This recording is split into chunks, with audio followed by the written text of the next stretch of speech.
I gruas time vjen era peshk dhe unë e refuzoj. Në fillim të martesës tonë, Sara dhe unë ishim dy melodit e një harmonie perfekte. Çdo prekje, çdo përrallë për gjyshur në errësirën e natës, çdo syje, çdo gisht i ndërlidhur, të gjitha tingullonin si simfoni dashurisë. Por, si çdo simfoni e vërtet, edhe jona pati momentet e saj të heshtura, ku notat nuk rreshtoheshin më. Nuk mbaj mend kur fillova të vërej ndryshimin e erës. Ishte një ndryshim i hollë në fillim, një nuancë që nuk më shqetësonte, por me kalimin e viteve ajo u bë më e dukshme. Kur Sara u kthye nga një udhtim pune, ajo solli me vete një erë të re, një erë që unë nuk e njihja, një erë që nuk më përkiste më. E para herë që ndjeva erën e huaj, ishte pas një darke romantike. Ishim kthyer në shtëpi. Drita ishte e zbetë dhe muzika e butë. Kur ju afrova, erë e re më rrethoi. Jo ajo e së njëjtës Sara që njihja, por diçka tjetër, diçka e papërshkrueshme që më bëri të tërhiqesha pa vullnetshëm. Vështrimi i saj i mbushur me pritje dhe dashuri u bë i dëshpëruar kur unë u tërhoqa. Çfarë ka, pyeti ajo? Zëri but por i lënduar. Asgjë, gërmova, duke u përpjekur të mos tregoja tmerrin tim. Thjesht jam i lodhur. Por nuk ishte lodhja, ishte frika. Frika se diçka kishte ndryshuar thellësisht dhe unë nuk isha i përgatitur ta përballoja atë. Javët që pasuan u bën një vallëzim i dobët i shmangjes. Unë gjeja arsye për të shmangur intimitetin. Puna, koka, lodhja, fjalori i ri i shmangjes. Sara filloi të tërhiqej gjithashtu. Sytë e saj, që dikur shkëlqenin si hyje në errësirë, tani ishin të errësuar nga pikëllimi dhe konfuzioni. Mos nuk më do më pyeti ajo një mbrëmje, duke u mbështetur në kufit të dhomës së gjumit si një pikëllim i gjatë. Ti e di që të dua, u përgjigja, por edhe mua fjalët më tingullonin të zbrazta, sepse dashuria nuk ishte problemi. Problemi ishte frika ime, turpi im dhe paaftësia ime për të komunikuar atë që ndjeja.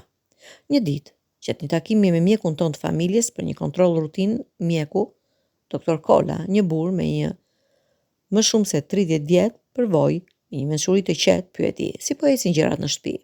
Sara dhe unë shkëmbyem një vështrim të shpejtë. Mirë, tham njëkohësisht, duke u përpjekur të bindnim jo vetëm atë, por edhe njëri tjetrin. Doktor Kola vuri syt në ne, duke na studiuar me kujdes. Ndonjëherë, tha ai, duke ulur dosin e tij, trupat tanë komunikojnë më shumë se sa ne vetë. Ata tregojnë historinë që ne kemi frikë ta themi. Atë natë, ndërsa Sara po flinte dhe unë po shikoja lart tavanit, mendoja për fjalët e mjekut. Trupi i Sarës po tregonte një histori të re dhe unë, në vend ta dëgjoja atë histori, isha mbërthyer në turp dhe frikë. Dita e ndryshimit erdhi një të diel pas dite. Sara më gjeti në garazh duke u përpjekur të koncentrohem në riparimin e një rafti të dëmtuar, por në realitet vetëm duke shmangur atë që duhej ballafaquar.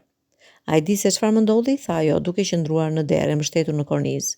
U rrotullova me çekiç në dorë. Çfarë? Kur të pash të tërhiqesh prej meje, mendova se nuk më do më.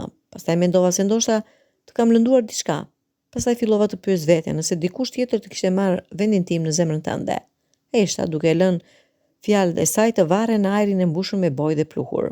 Por më pas, vazhdoi ajo, duke u afruar pak, më kujtova se kur u martuam, ti më premtove të më doje në shëndet dhe në sëmundje, në erë të mirë dhe në erë të keqe. Ajo ndaloi përpara meje. Unë jam e sëmurë, Dritan. Nuk di çfarë është, por diçka nuk shkon, dhe në vend që të më ndihmosh, ti po më largohesh. Atë çast, ndjesia ime e turpit u shndërrua në neveri ndaj vetvetes. Ajo kishte të drejtë. Unë po e braktisja atë pikërisht kur kishte nevojë për mua. Era, gërmova, duke ju drejtuar për herë të parë elefantit në dhomë. Era e re, nuk e njoh, më frikson. Sytë e saj u zgjeruan. Era, çfarë ere? Pastaj duke u dukur e tronditur, ajo bëri diçka që nuk ishte bërë kurrë më parë. I afroi duart fytyrës, fryu në pëllëm dhe nuhati frymën e vet. Pastaj syt ju mbushën me kuptim. O Zot, përshpëriti ajo. E di çfarë mund të jetë? Javën tjetër ishim në zyrën e një specialisti, doktor Shpresa, një gastroenterologe, na shpjegoi me durim dhe mirësjellje. Ndryshimet hormonale, ushqimi, stresi, mjekimet, të gjitha këto mund të ndikojnë në ekuilibrin e baktereve në trupin ton, duke shkaktuar ndryshime të perceptueshme. Sara kishte një infeksion të butë bakterial, i shkaktuar nga një rrugtim i fundëm dhe një ndryshim në dietën e saj. Ishte e trajtueshme, e përkohshme dhe plotësisht normale. Në rrugën për në shtëpi ndjeva një turp dhe më të madh. Turp që nuk e kisha dëgjuar historinë e trupit të saj. Turp që kisha lejuar frikën time të vogël të shkatëronte diçka kaq të çmuar.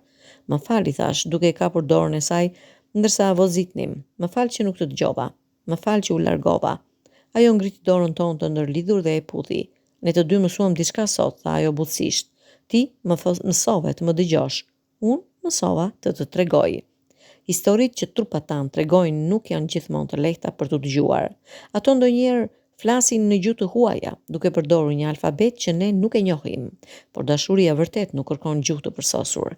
Ajo kërkon vetëm gatishmëri për të dëgjuar, pavarësisht se sa e vështirë mund të jetë. Sot, kur ndihem të frikësuar ose të pasigurt, kujtoj atë mësim. Kujtoj se dashuria nuk është vetëm një ndjenjë, por një veprim, akt I vazhdueshëm I dëgjimit, edhe kur historia që na tregohet është e vështirë për të dëgjuar.